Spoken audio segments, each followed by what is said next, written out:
YouTube, what is up? It has been a while. I have been busy. It's probably going to remain busy, but just a quick update. This is going to be a quick video, short.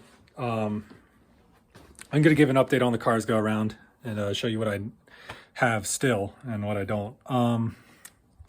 So let's start with this new toy. Yep.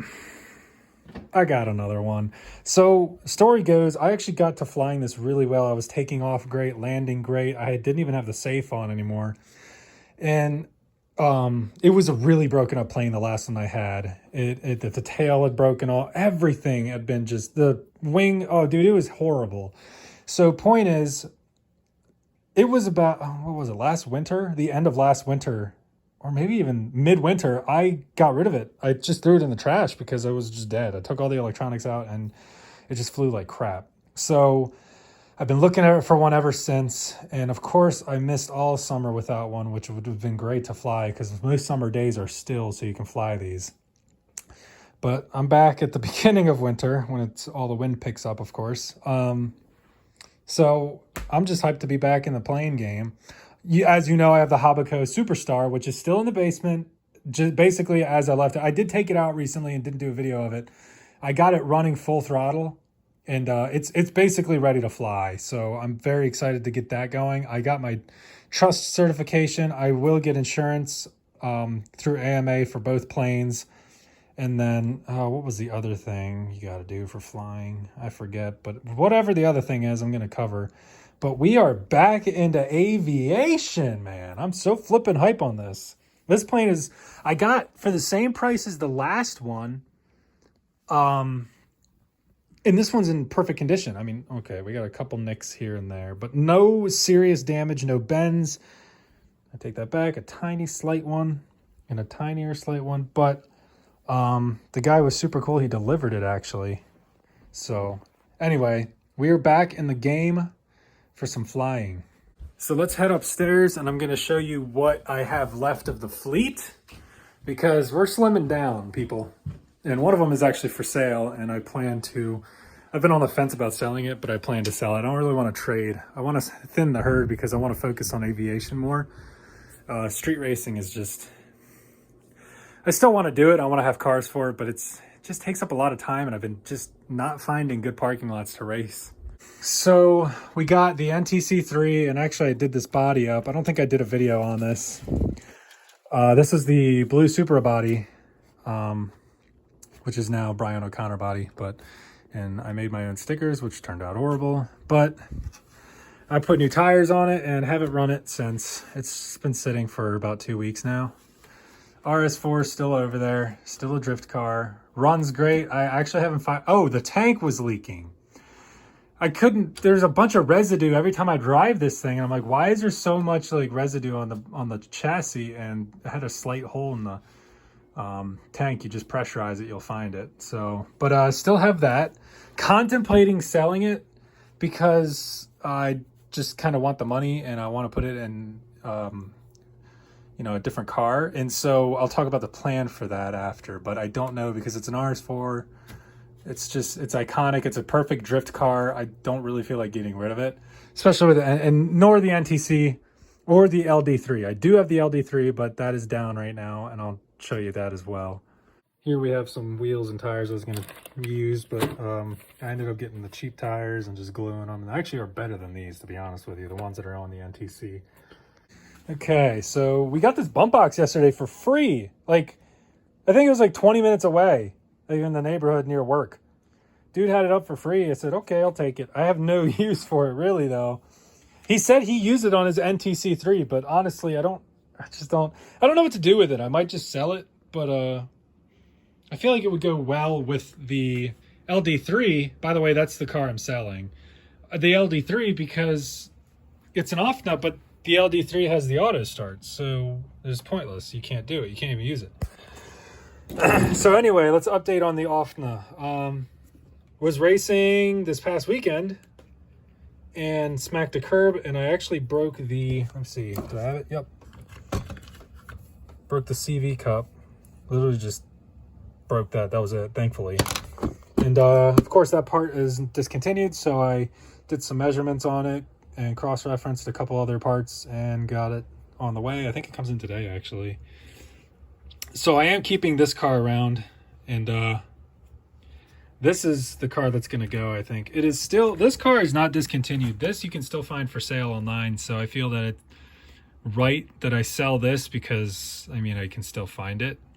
It's not like it's a discontinued, hard to find car, so like the Offna is hard to find. You're not going to find an LD3. I don't feel like getting rid of that. Oh yeah, also stripped out the main you know, first gear there. Second gear is fine, stripped out the first, but I got a second one and I was actually able to save this one, so I'm just going to run it till it's just completely sheared. So what else is there? What else are there? Some updates?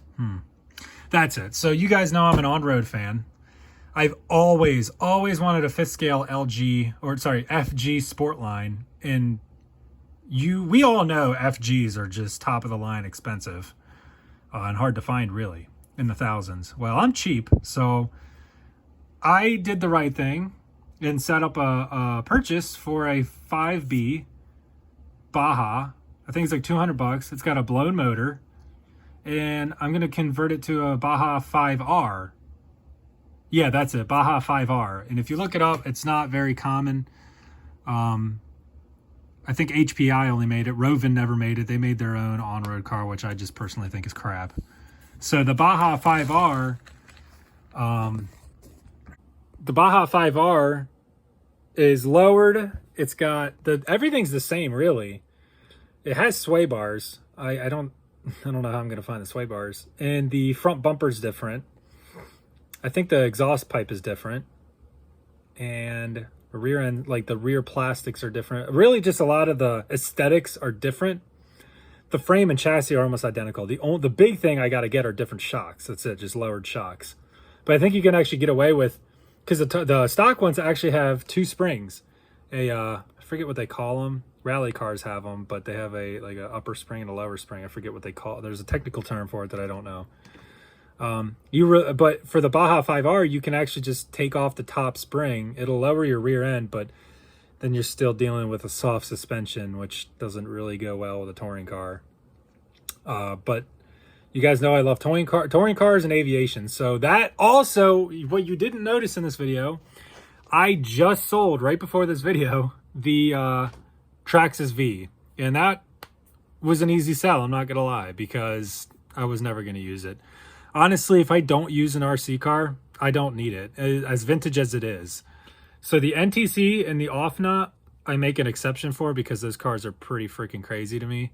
And they were like the pinnacle of touring cars in the early 2000s and late 90s. So I just have to. And Offna, that's actually the first car I started with, so I gotta just have that around. Other than that, that is the plan with that 5R. I will update on that once I get it. But I just got to get money moving around so that I'm not in holes on all this stuff, but I'm just staying afloat. You know how the hobby goes. It's a hobby. It's not your life. So you gotta pick and choose what you want. Can't just have it all. So that's why the VRX has got to go. As nice as this car was, second gear shifted great. I have no problems with this car. It's actually one of my most reliable RC cars, but that's the nature of it, isn't it? The NTC has actually been more reliable. I'm lying. Anyway, I'm rambling here. Wanted to update you guys on just how things were going and why I haven't updated, but the nitro stuff is not dead. The gas stuff is not dead. The only electric thing I have is that plane. So I think I'm doing pretty good. I plan to run the Habaco Superstar maybe over the winter, maybe in the next summer, but I just have to pick and choose what I have. I still have the XLT 450. I don't plan on ever getting rid of that. I just want a 5th scale on-road car and a 5th scale monster truck, because that's the best of both worlds. I mean, anything in between, you're just kind of playing games with. Sorry. But, yeah. Alrighty, guys. Thanks for listening to my rant here. And I haven't forgotten YouTube, but life is very busy. There's a lot of life changes happening. And as always, praise Jesus for my life, though. I mean, I cannot be like, I am just blessed. Like, the things I get to do every day, the job I have, the family. it is just insane. It's just insane. And so the enemy is always trying to get tactics on us on how to ruin our lives. And one of them is getting big into my hobbies. I usually get into hobbies big time when I'm like trying to distract myself from stress, but I don't want the hobby to become a scapegoat when things are rough. So that's, you know, there's always a balance with everything. But for the watchers who watch, thank you for honestly sticking with me. I know there's a couple of you who enjoy actually hearing the personal side of these videos, so I appreciate it. Hopefully we can get some more RC content in, but once the main thing that I got to do in my life happens, I'll be able to update and do YouTube a lot more. So it will give it about a year and I'll be updating like crazy. Alrighty, fellas, I will see you next video.